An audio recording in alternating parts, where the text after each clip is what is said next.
مگر لالچ اور چلاکی نے دلوں پر قبضہ کر لیا تھا۔ مچھلیاں اس دن بہت زیادہ آتی ہیں، لوگ یہ سوچ رہے تھے اگر ہم ایک دن پہلے جال بچھا دیں اور ایک دن پہلے یہ سارا منافع کما لیں، اور دیکھیے نا، تو چلاکی کرنے لگے لوگ، اللہ کے ساتھ چلاکی کر رہے تھے۔ تو قانون تو بچ گیا، ان کی مچھلیاں پہلے انہیں حاصل ہو گئی، ایک دن پہلے سنیچر کا دن انہوں نے نہیں ٹچ کیا، لیکن روح کا سودا ٹوٹ گیا، ایمان کمزور پڑ گیا۔ اچانک عذاب آیا، سمندر کا پانی، طوفان کی آوازیں، بھیانک تباہی۔ جو اللہ کے حکم کی نافرمانی کر رہے تھے وہ سب ڈوب گئے، جو دل سے توبہ کرتے رہے انہیں اللہ نے سلامت بچا لیا۔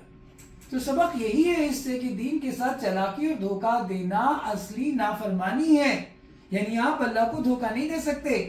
آپ اگر چلاکی سے اپنا فائدہ لینا چاہیں گے نا کہ بھائی یہ کام ہم کر لیتے ہیں، آج ہم کر لیتے ہیں، کل نہیں کریں گے، کل تو اللہ نے منع کیا نا تو کل نہیں کریں گے، ہم آج کر لیتے ہیں اس کام کو، آج تو منع نہیں کرا نا، تو کیا اللہ سمجھتا نہیں؟ بھائی اللہ نے کسی کام کو منع کرا ہے تو آپ کیوں اس میں اڑ رہے ہیں؟ اللہ کے سامنے ہمیں اپنی نہیں چلانی چاہیے۔ تو اس کا مطلب یہ کہ ایمان اور برائی کا کھیل کبھی کامیاب نہیں ہوتا۔ چھوٹے فائدے کے لیے بڑا نقصان جھیلنا اچھی بات نہیں۔ حصہ نمبر 5 میں آتے ہیں ہم، الستو بربکم، اس میں اس کا تذکرہ ہے۔ اندھیری روحانی دنیا میں ایک لہر سی اٹھتی ہے، اللہ کی آواز گونجتی ہے صاف اور پکا۔ اس آواز میں یہ ہم سے پوچھا جاتا ہے کہ کیا میں تمہارا رب نہیں ہوں؟ ہر طرف ایک سناٹا، پھر ایک روح دھیرے سے جواب دیتی ہے، ہاں ہم گواہی دیتے ہیں کہ ہم قبول کرتے ہیں کہ آپ ہی ہمارے رب ہیں۔ دلوں میں ایک چمک پھیلتی ہے، یہ یاد دلاتی ہے کہ ایمان ہماری فطرت میں بسا ہے۔ ہم دنیا کی ہلچل میں بھول جاتے ہیں لیکن گہرائی میں ہماری روح ہمیشہ یاد رکھتی ہے۔ تو یعنی اللہ بھی بار بار ہم سے یہ پوچھنے کی کوشش کرتا ہے کہ کیا میں تمہاری زندگی میں ہوں؟ کیا تم مجھے سجدہ کرتے ہو؟ تو ہم کہیں بھولے بھٹکے یہ جانتے تو ہیں کہ برائی کیا ہے اور سچ کیا ہے، وہ نور کیا ہے، تو ہم بھی تسلیم کرتے ہی ہیں۔ اگر دل سچا ہے نا تو ہم اللہ کو قبول کرتے ہی ہیں اور اللہ کے سامنے سجدہ کرتے ہیں۔ تو یہ لیسن اس کا بھی یہی کہ ایمان ہماری پیدائشی پہچان ہے، چاہے ہم کتنا بھی اس سے پھرنے کی کوشش کریں، چاہے ہم کتنے بھی جو ہے غلط راستے کی طرف جائیں، شرک کی طرف جائیں، لیکن ایمان تو ہمیں پیدائشی ملا ہوا ہے۔ آخر میں ہمارا دل گواہ کرتا ہی ہے، گواہی دیتا ہی ہے کہ ہم ایمان والے ہیں۔ بھلے ہی ہم بھول جائیں، ہماری روح ہمیشہ اپنے رب کی طرف لوٹنے کی طاقت رکھتی ہے۔ دل اور روح کا سچ ہمیشہ سامنے آتا ہے۔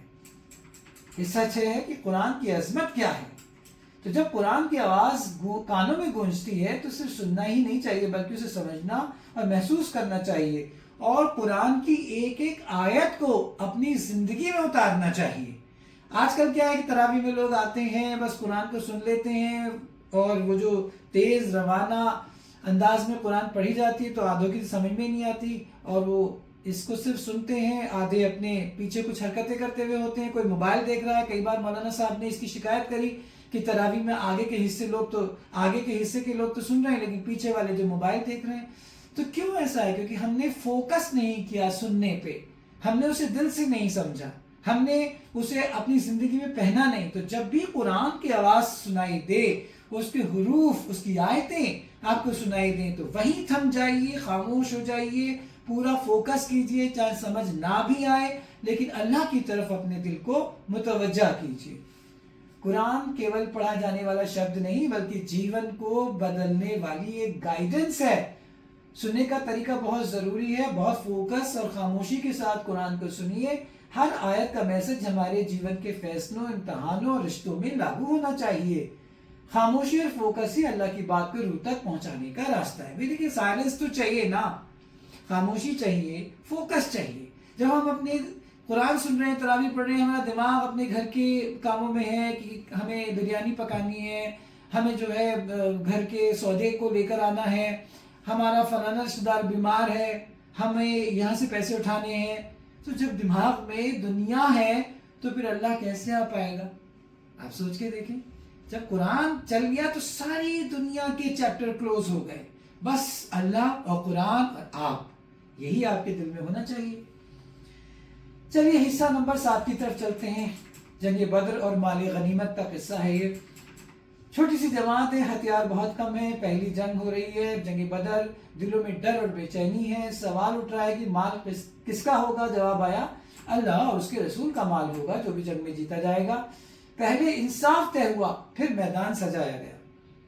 نبی کریم صلی اللہ علیہ وسلم ہاتھ اٹھاتے ہیں، دعا کرتے ہیں کہ اے اللہ اگر جماعت ہار گئی تو کیا ہوگا؟ آنسو بہتے ہیں، گڑگڑاہٹ لگاتار اللہ سے مانگ رہی ہے، اور یقین جو ہے، یقین بھی ہے وہاں پہ کہ اللہ ضرور مدد کریں گے۔ تو ایک دم سے اللہ کی طرف سے جواب آتا ہے تم ڈرو نہیں، میں تمہاری مدد کروں گا، میں اپنے فرشتے بھیج دوں گا۔ تو اس طرح سے دیکھیے اللہ پہ یقین کا کیا نتیجہ ہوا۔ مشکل حالات میں سچائی اور یقین ہی سب سے بڑی طاقت ہے۔ ایمان اور توکل کے ساتھ کوشش کرنا جیت کی کنجی ہے۔ فیصلہ کیول تعداد یا طاقت سے نہیں، ایمان اور اللہ پر بھروسے سے ہوتا ہے۔ اس کا مرل یہی کہ مشکل میں ڈر کے بجائے یقین اور دعا سب سے بڑا ہتھیار ہے۔ اگر آپ کے پاس دعا نہیں ہے، آپ یقین نہیں کرتے، تو آپ جیتی ہوئی جنگ بھی ہار جائیں گے۔ یقین مانیے اس بات کو کہ آپ کو یقین کرنا، اللہ پہ بھروسہ رکھنا اور اس سے مانگنا بہت ضروری ہے۔ ایمان، کوشش اور اللہ پر بھروسہ کبھی رائے گا نہیں جائے گا۔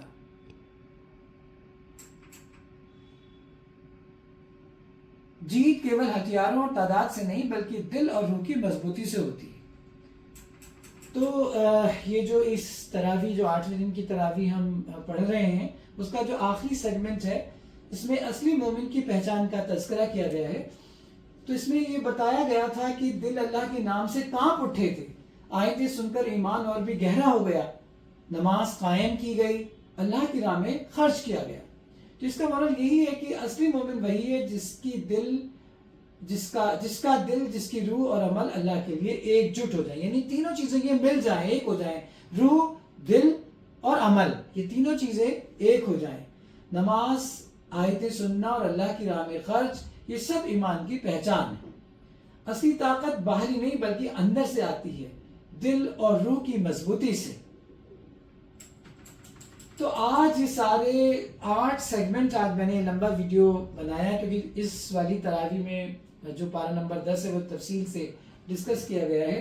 تو اس میں جو یہ سیگمنٹس ہیں وہ سب ہمیں یہ سوچنے پہ مجبور کرتے ہیں کہ کیا میں مشکل حالات میں اللہ پر بھروسہ کرتا ہوں؟ کیا میں ایمان اور سچائی کی حفاظت روز کرتا ہوں؟ کیا میں اپنے چھوٹے اور بڑے فائدے کے لیے چالاکی تو نہیں کرتا؟ کیا میں اپنی توبہ اور روحانی ہدایتوں کو یاد رکھتا ہوں؟ کیا میں قرآن اور اللہ کے حکم کو دھیان سے سنتا اور سمجھتا ہوں؟ تو یہ سب آج کے سوالات ہیں۔